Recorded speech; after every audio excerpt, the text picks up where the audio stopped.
Salut, c'est John. Aujourd'hui, je vous présente un livre de Kiyoshi, Introduction à la sociologie générale. 1. L'action sociale. Je vous proposerai les 30 premières pages du livre comme introduction au livre et pour vous y faire une idée. Et vous ferez une petite conclusion sur d'autres auteurs de sociologie vers lesquels on peut toujours se diriger. Guy Rocher est un auteur que j'affectionne tout particulièrement malgré l'époque de parution de ses livres, si on peut dire malgré. 1957 n'est pas si vieux que cela. Je vous laisse donc avec les 30 premières pages de ce livre. Bonne écoute.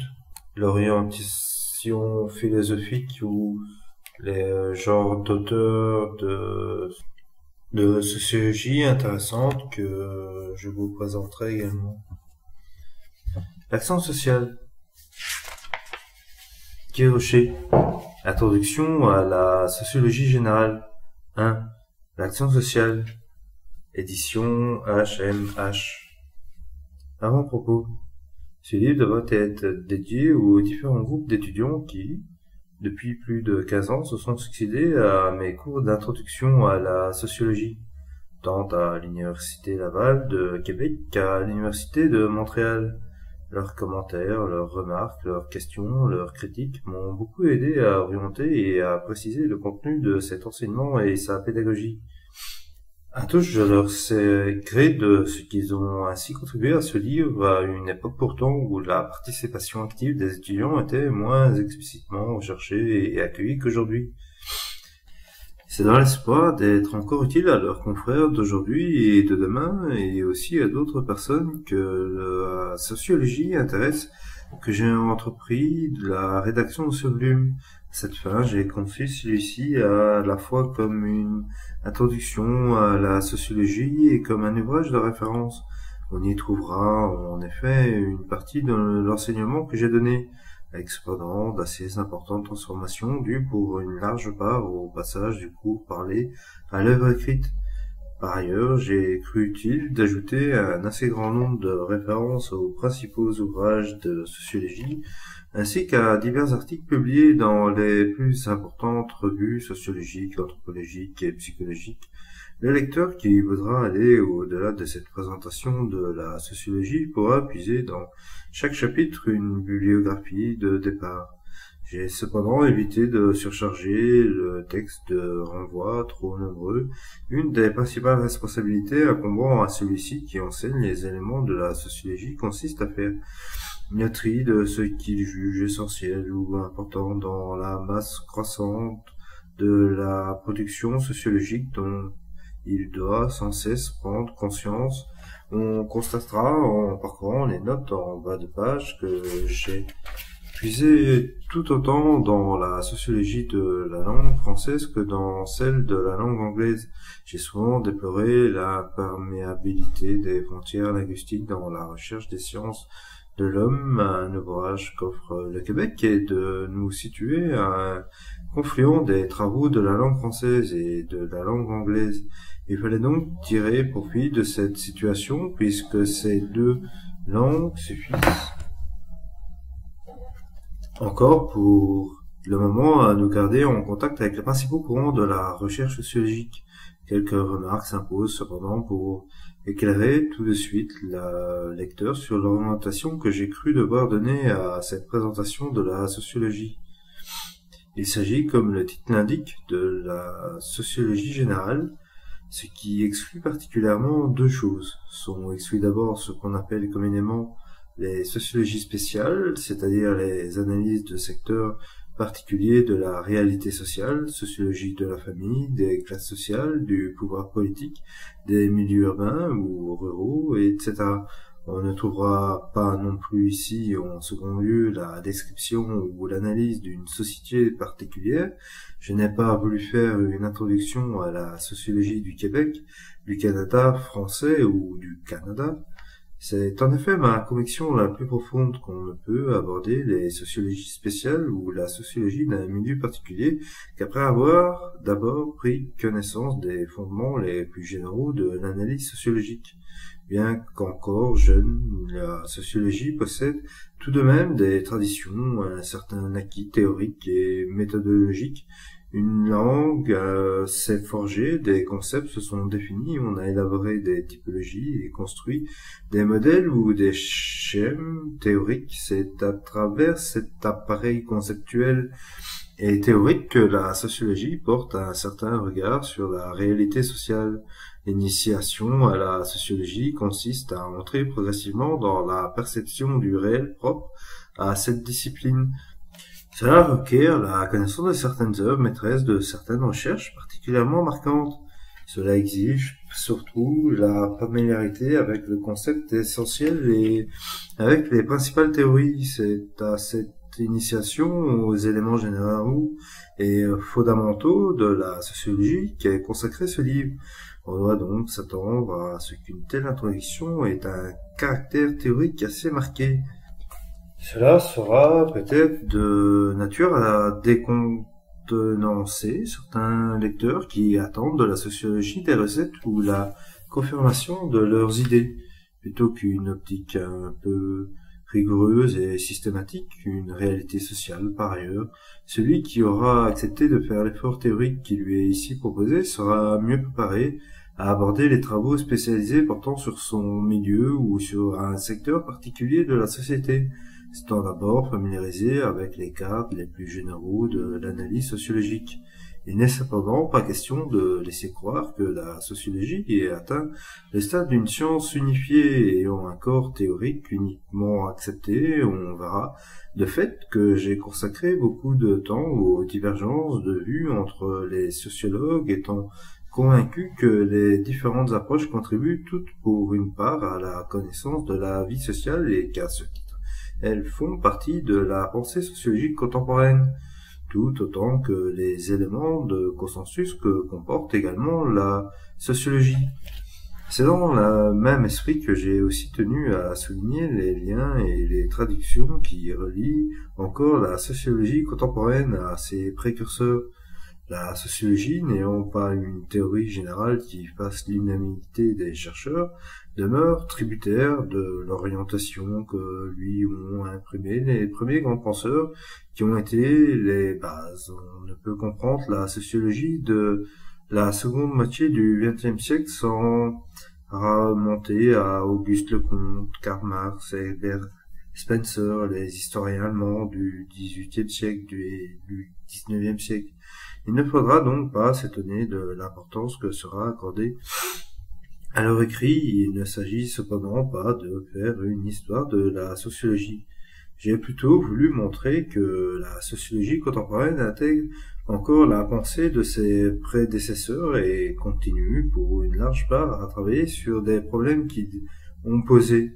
Par ailleurs, cette démarche permettra aux lecteurs de constater que la sociologie élabore leurs concepts et leurs théories à partir des sociétés historiques qu'ils connaissent et auxquelles ils sont mêlés, de sorte que l'évolution des sociétés oblige sans cesse les sociologues à se poser de nouvelles questions. La sociologie, pas plus que la société qu'elle étudie, n'est historique, elle ne se construit qu'au-dessus de l'histoire, comme a cru longtemps pouvoir le faire la philosophie.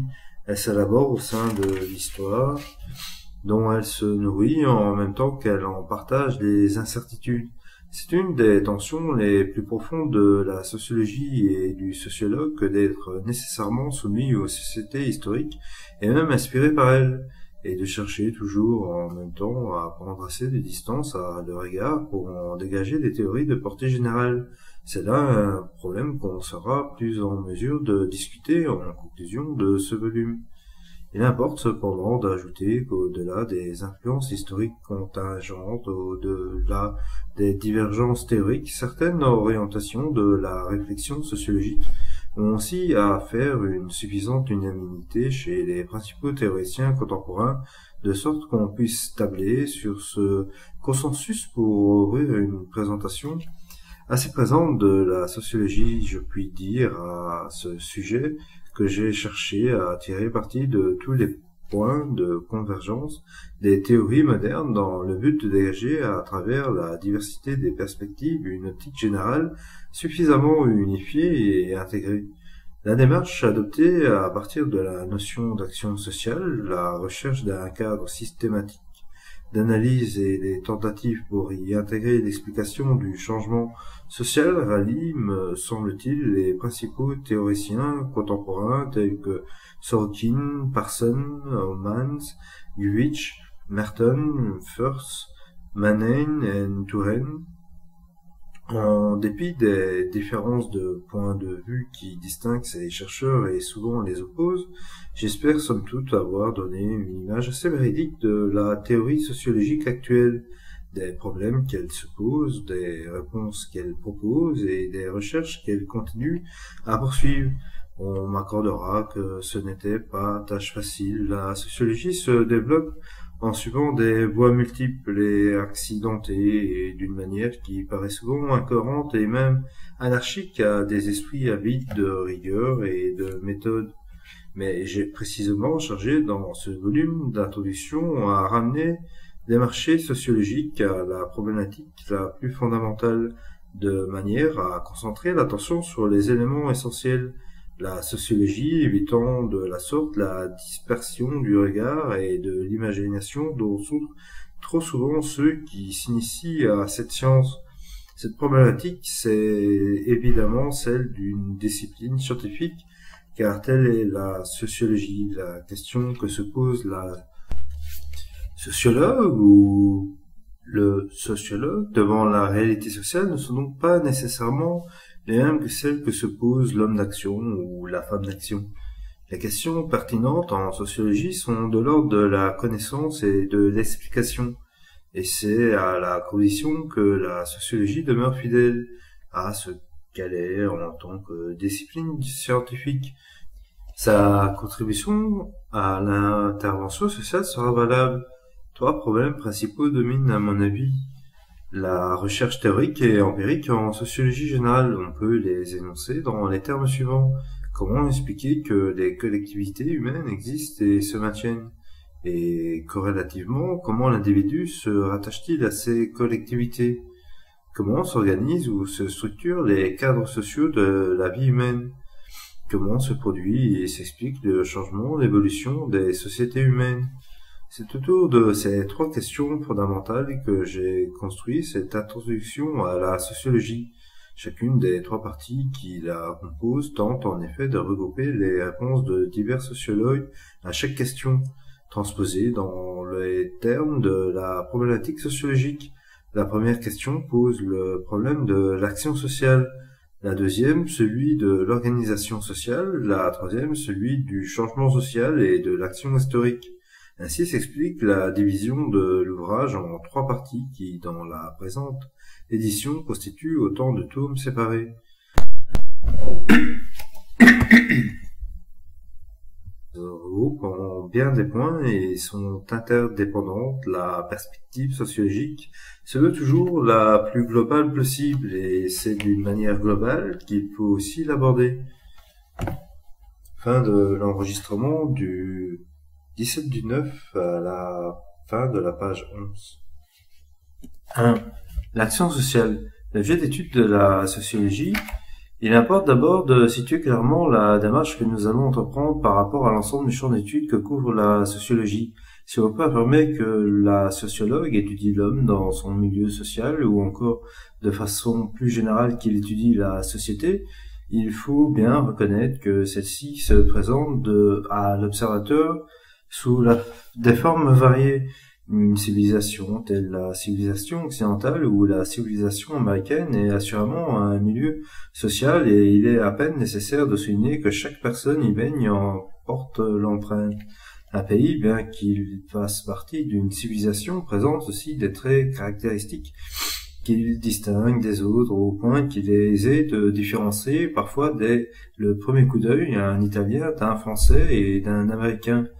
Certains Occidentaux peuvent avoir du mal à saisir la différence entre un Chinois, un Japonais, un Coréen et un Vietnamien, qui sont tous pour eux des Asiatiques. Mais ce n'est pas le cas pour tout le monde. et il ne s'agit là que d'un effet d'ignorance des traits nationaux propres à chacun des pays orientaux et qui apparaissent même dans la complexion physique des individus. À l'intérieur d'un pays, les classes sociales, une ville ou un village, une entreprise industrielle sont autant de milieux sociaux qu'il est possible d'étudier comme tels et qui l'ont d'ailleurs été. Les nombreuses monographies des villes américaines ont montré à la fois les similitudes et les différences entre la ville de la Nouvelle-Angleterre, celle des plaines de l'Ouest et celle du Sud. Poussons plus loin encore, on sait bien que chaque famille a ses traditions, ses manières de faire, son rythme de vie, son climat.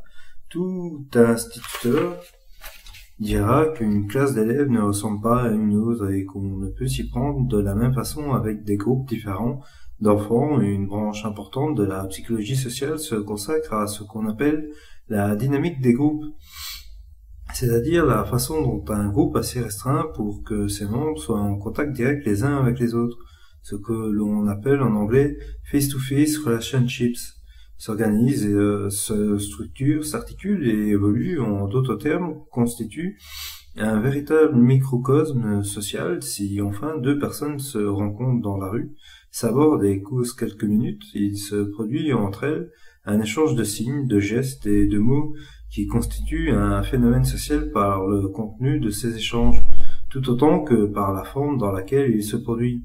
On peut affirmer que cette rencontre entre deux personnes crée un milieu social, car il survient un troisième interlocuteur, le ton et le climat de la conversation peuvent se transformer radicalement, au point par exemple de passer en quelques instants du sérieux au bouffon. Entre la rencontre fortuite et rapide de deux personnes et une civilisation millénaire, l'écart est immense. Ce sont deux ordres de réalité complètement différents et du moins en apparence totalement étrangers l'un à l'autre. Pourtant, l'un et l'autre sont des réalités sociales parce qu'ils ont ceci en commun qu'ils constituent un environnement, un cadre, un milieu qui résulte d'une activité humaine collective et qui conditionne les activités individuelles. Si le sociologue s'attache à comprendre et à expliquer l'homme dans son milieu social, il doit donc englober dans sa vision l'éventail entier des différents milieux sociaux que crée l'homme et dans lesquels il évolue. L'objet d'étude de la sociologie est donc extrêmement étendu puisqu'il couvre en même temps de vastes ensembles, des groupes de tailles variées et de toutes petites unités d'observation. L'ampleur de ce domaine de recherche explique d'une part la grande diversité des études empiriques et théoriques en sociologie et d'autre part la difficulté de développer une théorie cohérente, unique et unanimement acceptée des sociologues. Macrosociologie et microsociologie. Le sociologue français Georges Gurvitch a proposé une classification qui nous aide à mettre un peu d'ordre dans cette description.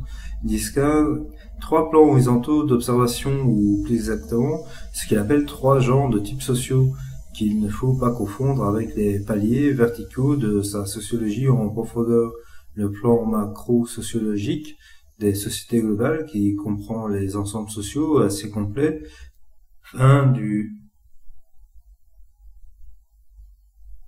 tel par exemple un pays ou la civilisation orientale, ces ensembles étant alors considérés comme totalité ou unité. Le plan des groupements partiels qui entrent dans la composition des sociétés globales, comme la famille, les groupes de parenté, les associations volontaires, les classes sociales, etc.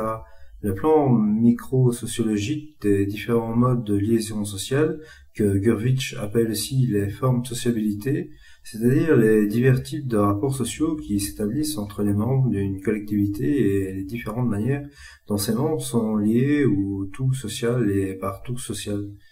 On trouvera assez souvent chez les sociologues de langue française la distinction entre micro-sociologie et macro-sociologie empruntée à Gurvitch. Elle n'apparaît cependant que rarement dans la sociologie américaine ou anglaise, mais bien des sociologues français utilisent cette terminologie dans un sens assez différent de celui que lui a donné Gurvitch. Ainsi, on peut constater qu'ils entendent souvent par microsociologie l'étude d'unités d'observation restreintes, soit qu'il s'agisse de groupes ne comprenant qu'un petit nombre de personnes, telle une famille, un clique, un gang, soit qu'il s'agisse d'actions de réaction ou d'une clinique ou d'un endroit tierce. non énumérés dans ce document qui ne peuvent être saisis et analysés directement qu'à travers des personnes au plan individuel ou interindividuel. Ce serait le cas par exemple des méthodes d'éducation en vigueur dans une société ou encore des attitudes à des aspirations d'un secteur donné dans une population. Quel que soit le sens que l'on attribue à ces termes, il est cependant important de n'y voir que des points de repère destinés à guider notre perception et notre analyse dans la réalité. Ces trois plans s'interpénètrent et se conjuguent. La société globale sont formés de groupements particuliers. Société globale, les groupements particuliers se constituent à partir de différents types de liaisons sociales. C'est ce que souligne Gurvitch. On ne saurait étudier avec quelque précision un groupement correct, quel qu'il soit, sans d'une part l'intégrer dans une société globale particulière, sans d'autre part décrire la constellation singulière du microcosme de liaison sociale qui la caractérise. On peut donc formuler l'observation méthodologique suivante. Il est aussi impossible de faire de la microsociologie sans tenir compte de la typologie différentielle des groupements et de la typologie des sociétés globales, que de faire de la microsociologie en négligeant la microsociologie. Ces trois aspects horizontaux et la sociologie se font et se tiennent réciproquement car ils sont indissolublement liés dans la réalité des choses. Une double approche. Il en résulte que l'analyse sociologique pourrait aussi bien s'amorcer à partir de la macrosociologie qu'à partir de la microsociologie. Chacune des deux approches pourrait être valable. Peut-être pourrait-on cependant prétendre qu'il est théoriquement préférable d'entreprendre l'étude de la sociologie à partir de la macrosociologie. En effet, une des règles les plus fondamentales de l'analyse sociologique, nous aurons l'occasion de la répéter plusieurs fois, que l'on cherche à comprendre, à expliquer tout phénomène étudié en le rapportant à son contexte. Le plus global devant des faits sociaux à interpréter, ce n'est pas vers la structure de la personnalité individuelle que la sociologue ou le sociologue dirige son investigation, mais plutôt du côté de l'organisation et des structures sociales. La microsociologie n'est pas un cadre de recherche qui se suffit à lui-même. C'est en réalité un niveau d'observation dont l'analyse conduit nécessairement le sociologue vers les phénomènes d'ensemble, comme elle mène la psychologue à l'étude des personnalités individuelles. Ce n'est donc qu'après avoir considéré la société dans sa totalité et les principales parties. Page 17. Qui la compose, qu'on devrait normalement déboucher sur l'étude des faits microsociologiques. Mais il en va autrement du point de vue pédagogique ou pour la clarté de l'exposé. D'une part, l'analyse macro-sociologique utilise ou suppose connu un arsenal de concepts qui ne définissent aisément qu'en termes micro-sociologiques. Cela est particulièrement vrai dans la perspective d'une sociologie de l'action sociale, qui est celle que nous avons adoptée. On ne peut poursuivre l'analyse de la société globale ou d'une société globale en particulier sans se référer sans cesse à des notions acquises dans l'intervention des déterminismes et des libertés qui nous fournit l'enquête microsociologique, car il est vrai que le phénomène microsociologique doit mener au complexe macrosociologique dans lequel il s'insère. On doit également reconnaître que l'étude de la sociologie globale rapporte là où le sociologue vers les faits microsociologiques dont la société globale compose la totalité. Ça va et vient entre les plus petites unités d'observation et les vastes ensembles et la démarche normale et nécessaire du sociologue. Il est un des traits les plus caractéristiques de la discipline sociologique. En même temps, peut-être qu'une de ses plus grandes difficultés, il n'y a pas pour la sociologue ou la sociologue solution de continuité entre le plan microsociologique et le plan macrosociologique, mais plutôt interprétation et complémentarité de deux paliers de la réalité sociale et de deux niveaux d'analyse. D'autre part, l'analyse microsociologique se tient plus près du moins au départ de la réalité complète qui sont d'expériences quotidiennes parce qu'elles sont vécues, ressenties, observées chaque jour ou peuvent l'être par chaque personne dans son milieu. L'analyse existentielle peut donc servir de point d'appui au premier pas de la réflexion sociologique, de sorte que la rupture avec la perception courante n'est pas trop brutale ni trop choquante. La progression vers une pensée plus abstraite suit alors une voie normale puisqu'elle avance de plus en plus connue vers le moins connu, ainsi que procèdent toutes les recherches intellectuelles des toutes sciences. Nous croyons que la démarche qui va de la microsociologie vers la macrosociologie présente assez d'avantages pédagogiques pour que nous l'adoptions ici. Nous procéderons donc en quelque sorte suivant une marche ascendante partant des plus petites unités. Fin de la page 17. L'observation immédiate qui intéresse la sociologue pour aborder ensuite progressivement les ensembles les plus vastes et plus complexes de l'organisation sociale. L'interaction sociale, ce qui nous avons dit jusqu'ici, permet déjà de définir l'objet d'étude de la sociologie. C'est l'action sociale, c'est-à-dire l'action humaine dans les différents milieux sociaux. Mais cette formule, qui peut paraître simple et limpide, au premier regard, recèle en réalité beaucoup de difficultés. Il nous faudra tenter de saisir la réalité sociale sous les mots qui la cachent. À cette fin, suivant la démarche que nous venons d'indiquer, nous allons essayer de cerner et d'analyser la réalité de l'action sociale, tout d'abord sous la forme de la plus petite unité concrète d'observation qu'on puisse trouver pour procéder de là vers l'étude d'ensembles sociaux plus vastes. Si on demande au sociologue quelle est la plus petite unité concrète d'observation dans sa discipline, il ne peut pas répondre que c'est l'individu ou l'unité membre d'une collectivité. On ne l'affirmera jamais trop catégoriquement. Le point de départ de la sociologie ne réside pas dans la personne individuelle, si celle-ci est le tout de la psychologie. Elle n'en est pas pour autant la ligne de départ de la sociologie. La plus petite unité concrète d'observation du sociologue, c'est la relation entre deux personnes. C'est le rapport qui existe entre elles, c'est plus exactement encore l'interaction qui résulte de leur relation.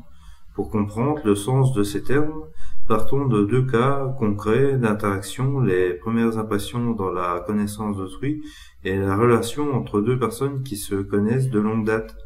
Les premières impressions, soit d'abord la rencontre de deux personnes qui font connaissance. Que se passe-t-il? Une expérience très simple menée par un psychologue social américain, Solomon Asch, nous apporte quelques lumières.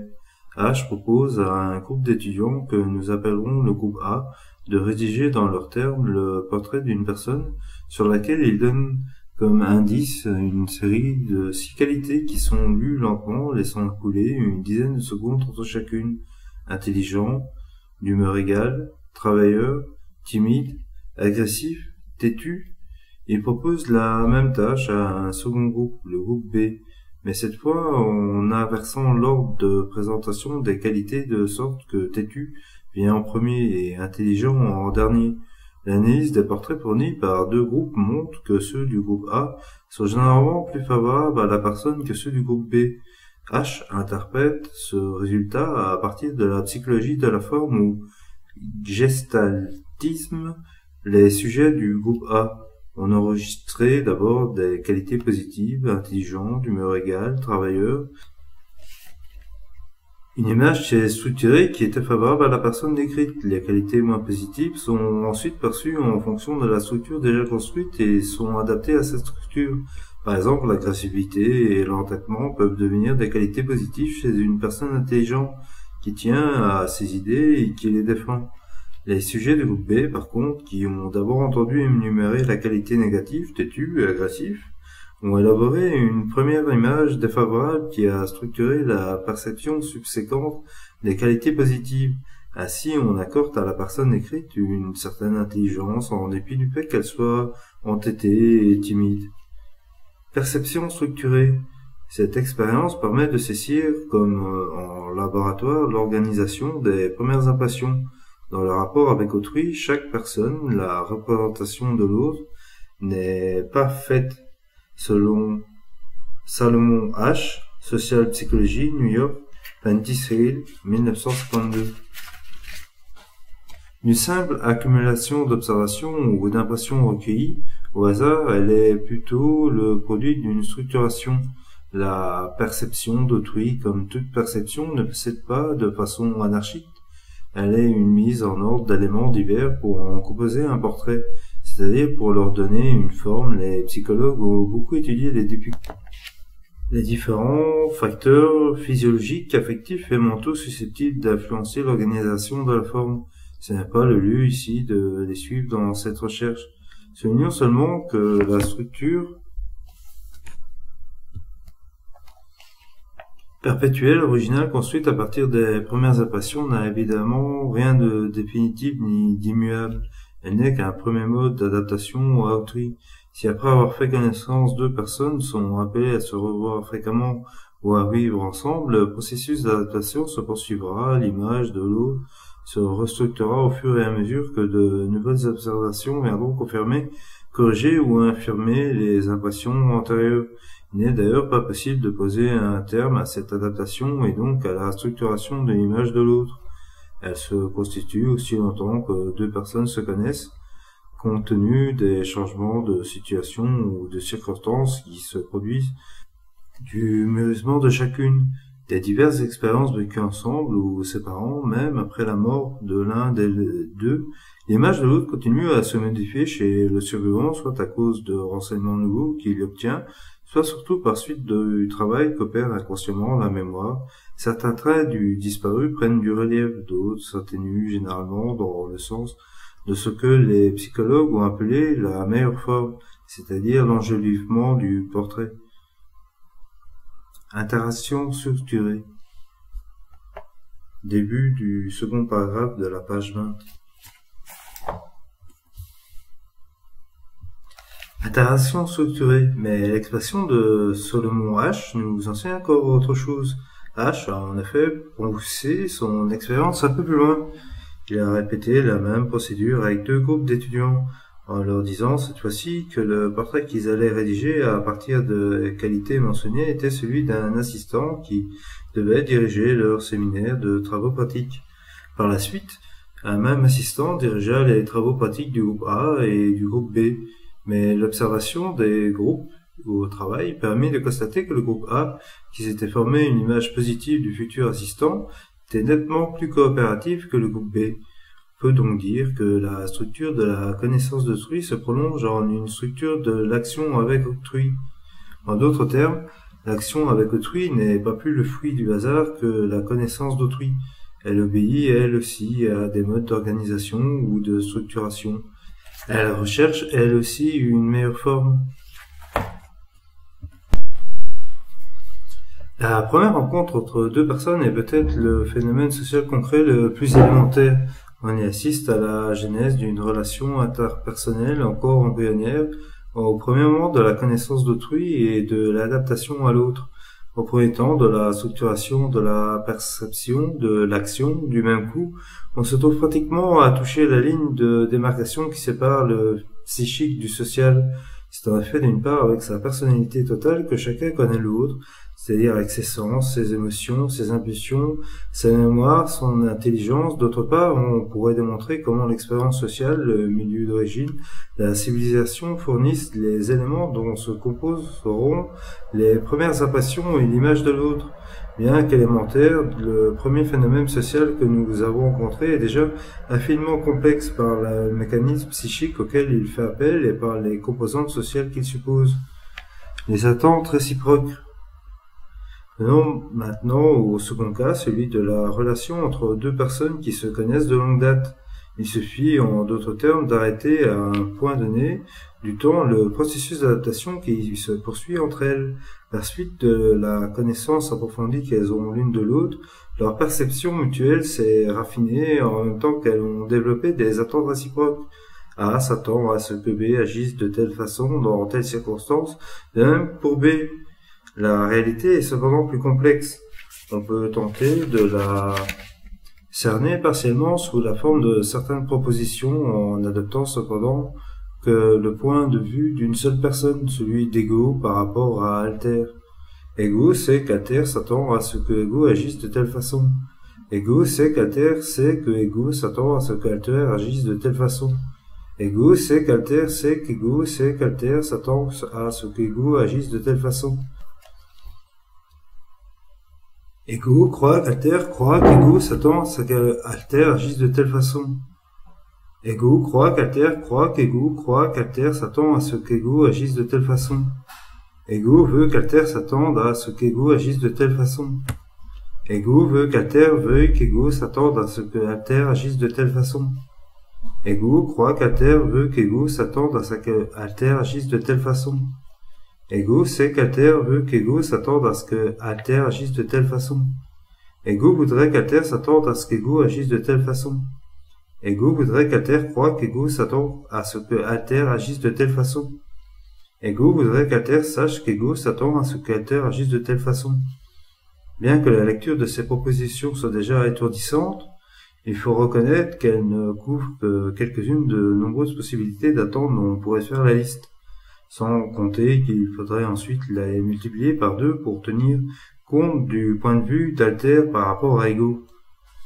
Ce qu'il faut surtout voir, au-delà de la complexité des relations interpersonnelles que décrivent ces propositions, c'est la structure dont elles tentent de cerner un certain élément. C'est un lieu commun de dire que deux personnes qui se connaissent de longue date, qui vivent ensemble, ont appris à se deviner. Elles présentent et peuvent souvent prédire les réactions de l'autre. Une large part de cette connaissance de l'autre peut d'ailleurs n'être qu'intuitive et ne jamais s'exprimer verbalement. Lié à cette connaissance de l'autre, tout un réseau d'habitudes communes, d'attentes réciproques a pris forme, s'est organisé, s'est structuré, s'est cristallisé. Fin de la page 22, après la première phrase, début de la page 23. Cela ne signifie pas pour autant que rien ne change. Même dans des relations interpersonnelles fondées sur une longue cohabitation, une adaptation se produit sans cesse chez l'une et l'autre personne à des changements souvent imperceptibles dans les rapports réciproques, à de nouvelles situations, à un contexte nouveau, etc. La structure des rapports interpersonnels n'est donc jamais définitivement arrêtée, close. L'adaptation à l'autre est toujours en même temps réadaptation. Et c'est parce qu'elle existe, cette adaptation constante, à la fois dans ce qu'elle présente de stabilité et de changement, que la relation interpersonnelle est source d'interfluence, ou, pour employer le terme le plus en usage en sociologie, qu'elle est interaction. Jean Piaget exprime cette idée d'influence réciproque de la façon suivante. Le rapport entre le sujet et l'objet matériel modifie le sujet et l'objet à la fois par assimilation de celui-ci à celui-là et accommodation de celui-là à celui-ci. Mais si l'interaction entre le sujet et l'objet les modifie ainsi tous deux, il est a fortiori évident que chaque interaction entre sujets individuels modifiera ceux-ci l'un par rapport à l'autre. Chaque rapport social constitue par conséquent une totalité en elle-même, productive de caractères nouveaux et transformant l'individu en sa structure mentale, de l'interaction entre deux individus déjà à la totalité constituée par l'ensemble des rapports entre les individus d'une même société. Il y a donc continuité et en définitive la totalité ainsi conçue apparaît comme consistant non pas en une somme d'individus mais en un système d'interaction modifiant ces derniers en leur structure même. Paragraphe suivant. La société, multiplicité d'interactions. Il ressort de tout ce que nous venons de dire et du texte de Jean Piaget que nous venons de citer. Qu'au niveau microsociologique, le plus élémentaire, l'action sociale nous apparaît d'abord sur l'aspect d'une influence réciproque entre deux personnes. Début de page 24. Sous l'aspect de l'interaction, cette interaction n'obéit pas au hasard, elle se structure, elle s'organise en ce que Piaget appelle un système d'interaction. Nous reviendrons plus loin sur le sens de cette dernière expression et nous verrons comment elle est profondément exacte.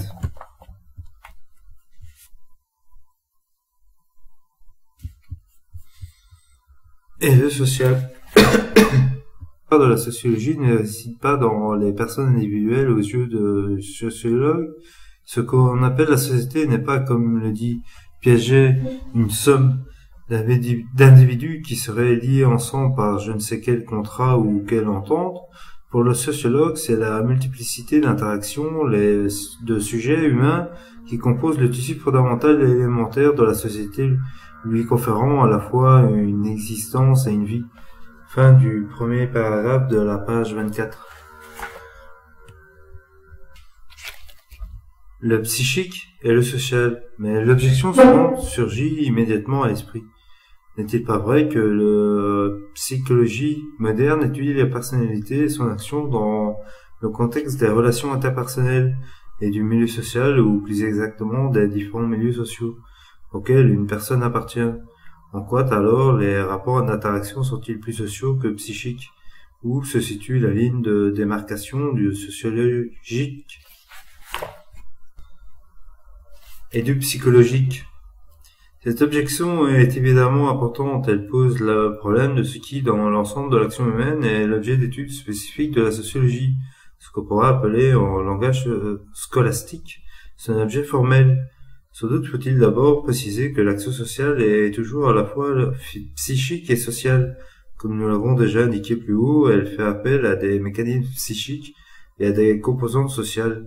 L'action humaine sociale est, de ce point de vue, une réalité totale et globale qui engage et influence la personnalité individuelle et qui forme en même temps le tissu du milieu social.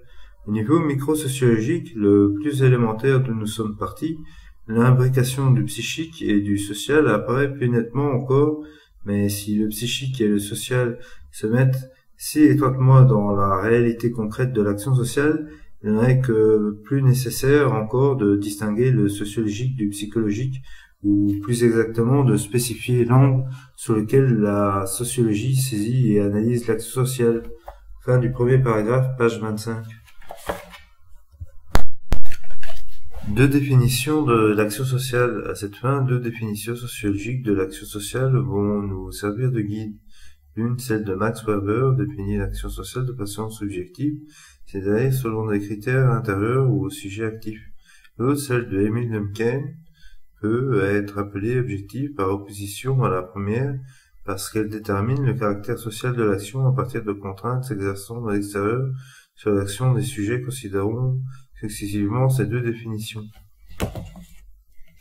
La définition subjective de Max Weber. Pour Max Weber, l'action humaine est sociale dans la mesure où, du fait de la signification subjective que l'individu ou les individus qui agissent y attachent, elle tient compte du comportement des autres et en est affectée dans son cours. Cette courte définition permet d'établir trois critères pour déterminer le caractère social de l'action. Tout d'abord, les personnes doivent tenir compte du comportement des autres et également de la présence ou de l'existence des autres. Deux jeunes enfants qui jouent l'un à côté de l'autre, chacun s'occupant à une activité totalement indépendante de celle de l'autre, n'ont pas encore atteint un stade de sociabilité assez avancé pour partager les mêmes jeux.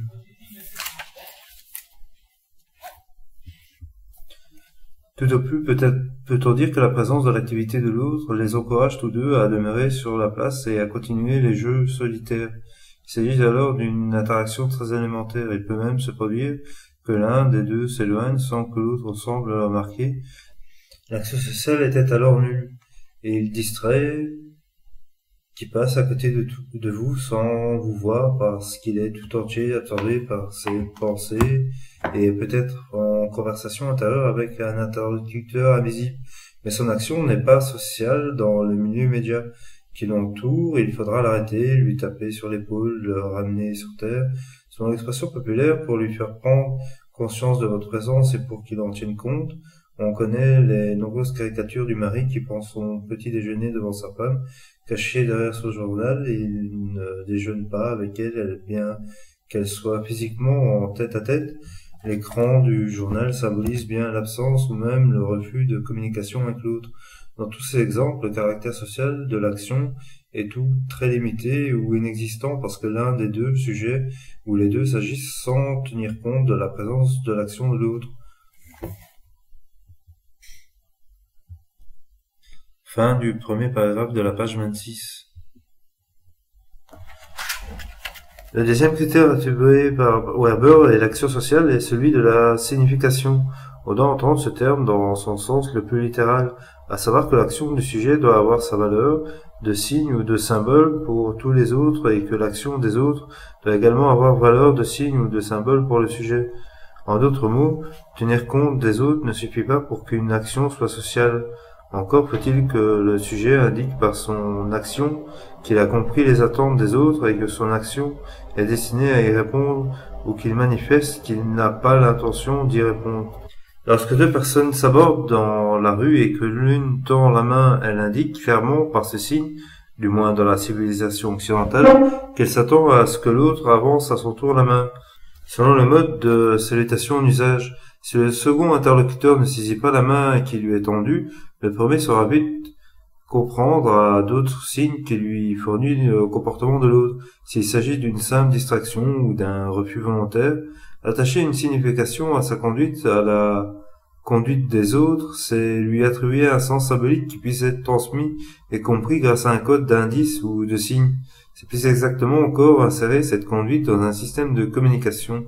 Nous reviendrons plus longuement sur le rôle de la communication de la vie sociale, qu'il nous suffit ici de noter que, déjà chez les animaux et bien plus encore chez l'homme, l'activité collective exige la transmission de messages et de sujets qui soient en mesure de les capter, de les interpréter, de les comprendre, ce qui fait la supériorité de la société humaine sur les sociétés animales. Ce qui confère sa puissance et sa richesse, c'est que le système de communication est infiniment plus développé, plus raffiné que dans la société animale, ou disons plutôt les sociétés, et qu'il peut prendre des formes multiples si ce sont plutôt des psychologues que les sociologues qui se sont intéressés jusqu'ici à l'activité sociale des animaux. C'est que celle-ci obéit plus directement à l'instinct et à des impératifs biologiques. Chez l'homme, les possibilités de la communication ont permis la création et l'accumulation d'un immense réservoir de connaissances, de traditions, de coutumes qui ont donné à la vie sociale une dimension nouvelle qu'aucune autre espèce animale n'a pu connaître. Sans doute faut-il reconnaître, nous y reviendrons également, que la communication humaine n'est pas toujours efficace. Le sens attribué à des signes, paroles écrites ou parlées, gestes, mimiques par ceux que les interprètent n'est pas nécessairement celui-là, même que l'émetteur du message leur a donné. Le quiproquo est précisément le cas extrême d'une erreur grossière sur la signification de paroles ou du geste. Sans aller si loin, l'interprétation imparfaite du sens des signes est chose courante dans la vie sociale. On peut même dire qu'une équation objectivement parfaite entre la signification que diverses personnes attribuent à une même action dans laquelle elles sont toutes engagées est relativement rare. En réalité, l'action sociale n'existe généralement pas une telle adéquation. Il suffit que l'écart entre la signification attribuée par chacun des sujets et la signification subjective dont parle Weber ne soit pas assez grand pour empêcher toute action collective ou commune. Fin du paragraphe 1er de la page 28. Enfin, le troisième critère invoqué dans la définition de Weber indique que la conduite des personnes engagées dans une action sociale doit être influencée par la perception qu'elles ont de la signification de l'action des autres et de leur propre action. Il faut, en d'autres termes, que le sujet fasse la preuve par leur comportement qu'ils sont compris les attentes des autres et qu'ils acceptent ou non d'y répondre. Ce troisième critère est en quelque sorte le complément extérieur des critères précédents, ces derniers étant internes au sujet concerné. C'est en effet par la conduite observable de l'extérieur qu'il est possible de juger des deux conditions subjectives précédentes. C'est donc dans les sujets, dans leur perception de leur compréhension de la conduite des autres que Max Weber situe les caractères essentiels d'une action propre sociale. Le comportement extérieur objectivement observable sert d'indice pour apprécier cette perception et cette compréhension. C'est en ce sens bien précis qu'il faut entendre le caractère subjectif que nous attribuons à la définition de Max Weber. Fin du deuxième paragraphe de la page 28. La définition objective d'Emile Durkheim. La définition qu'Emile Durkheim a donnée de l'action sociale est bien différente de celle de Max Weber. Pour Durkheim, l'action sociale consiste en des manières d'agir, de penser, de sentir extérieures à l'individu et qui sont douées d'un pouvoir de coercition en vertu duquel Elle s'impose à lui. Il ressort clairement de cette définition que Durkheim ne recherche pas les caractères de l'action sociale dans les états subjectifs des personnes, comme le faisait Max Weber, mais bien plutôt dans les réalités extérieures aux personnes qui les contraignent. Durkheim utilise deux critères objectifs pour déterminer le critère social de l'action humaine: l'extériorité des manières d'agir, de penser, de sentir par rapport aux personnes de la contrainte que celles-ci en subissent. Pour comprendre le sens que Durkheim attribue à ces deux critères, il faut remonter à sa théorie des deux consciences. La conscience collective est constituée par l'ensemble des manières d'agir, de penser et de sentir, qui composent l'héritage commun d'une société donnée. Elles se sont établies au cours de l'histoire, se transmettent de génération en génération, sont admises et pratiquées par la majorité ou la moyenne des personnes de cette société. Elles sont extérieures aux personnes en ce qu'elles les ont possédées, qu'elles les transcendent et qu'elles leur servent. La conscience collective est, pour reprendre l'analogie de Durkheim, le type psychique d'une société particulière. C'est elle qui donne à une société ses caractères distinctifs et singuliers. C'est cette conscience collective qui distingue le français du belge, le canadien de l'américain. Deuxième paragraphe de la page 29. La conscience individuelle, par contre, comprend ce que l'on pourrait appeler l'univers privé de chaque personne. Ses traits de caractère ou de tempérament sont héredités, ses expériences personnelles qui font d'elle une être unique, singulier. La conscience individuelle, c'est aussi pour Durkheim l'autonomie personnelle relative dont chacun dispose dans l'usage et dans l'adaptation qu'il peut faire des manières collectives d'agir, de penser et de sentir. Troisième paragraphe, page 29.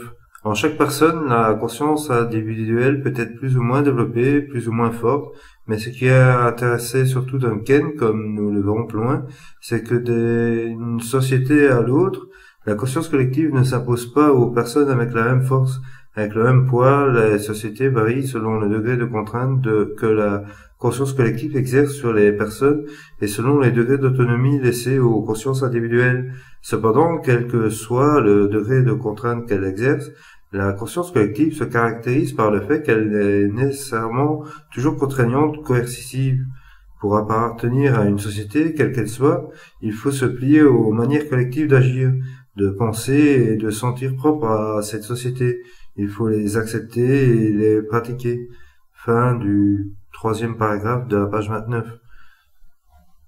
Nul doute, cette contrainte de conscience collective n'est généralement pas ressentie par les membres d'une société. Ceux-ci ont abordé et assimilé les consciences collectives principalement par l'éducation qu'ils ont reçue. Ils l'ont faite leur, elle est devenue leur propre conscience morale. Par conséquent, le caractère extérieur et contraignant de la conscience collective n'apparaît pas aux membres d'une société, car la conscience collective, tout en étant extérieure aux personnes et en même temps en chacune d'elles, et la contrainte qu'elle exerce est remplacée par l'habitude et par les consciences morales développées en chaque personne. De la sorte, Durkheim rétablit la continuité qu'elle semblait d'abord briser entre l'individu et la société, entre le psychique et le social. La définition durkheimienne contribue à élargir la notion de l'action sociale sur deux points importants. Tout d'abord, il est clair que cette définition n'est pas exclusivement interrogationniste, comme l'est celle de Weber. Elle englobe dans l'action sociale des activités individuelles, même intimes, des pensées, des sentiments, dans la mesure où ces activités, ces pensées et ces sentiments correspondent aux manières collectives d'agir, de penser et de sentir. L'interaction entre personnes physiquement présentes ou non nous apparaît donc maintenant comme une partie seulement de la réalité de l'action sociale.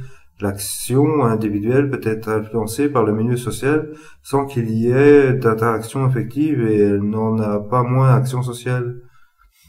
En second lieu, la définition durkheimienne situe davantage l'action sociale dans son milieu, dans son environnement. En effet, elle fait appel à une réalité à la fois extérieure et intérieure aux personnes qui les transcendent et qu'elle assimile. C'est ce que Durkheim appelle la conscience collective.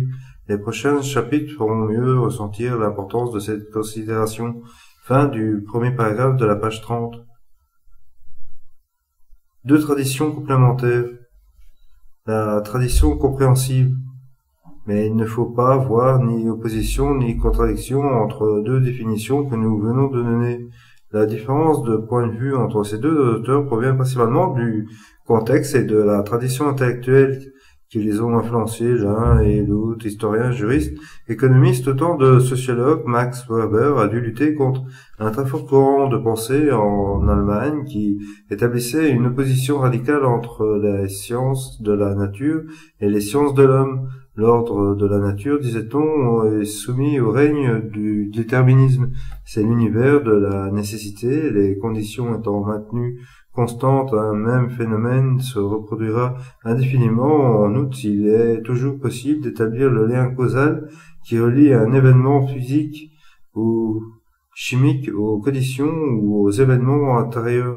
C'est cette constante et cette continuité qui permettent aux sciences de la nature d'étudier des lois et des théories explicatives. Par contre, l'activité humaine est marquée au coin de la spontanéité, de la créativité, de la liberté, échappant à la rigidité du déterminisme. Elle ne peut se laisser enfermer dans une loi explicative. L'histoire est la seule véritable science de l'homme, à la condition de lire la succession des événements de leur singularité. Fin du premier paragraphe de la page 31. Voilà la fin des 30 premières pages plus une petite partie du premier paragraphe de la page 31. J'espère que ces 30 pages vous auront plu et donné envie d'acheter le livre de Guy Rocher ou du moins de vous intéresser à la sociologie. Il n'est pas toujours évident d'avoir un discours continu et plaisant, parfois, véhiculant une émotion, donnant envie à l'écoute et en nourrissant l'appétit de la personne cherchant à apprendre, chose que j'essaie de faire. Et dans tous les cas, j'espère que le message de Guy Rocher aura été transmis de manière la mieux possible de ma personne et qu'ils vous permettront d'avancer dans vos recherches, études ou simplement votre voix et votre émancipation intellectuelle. Bien à vous.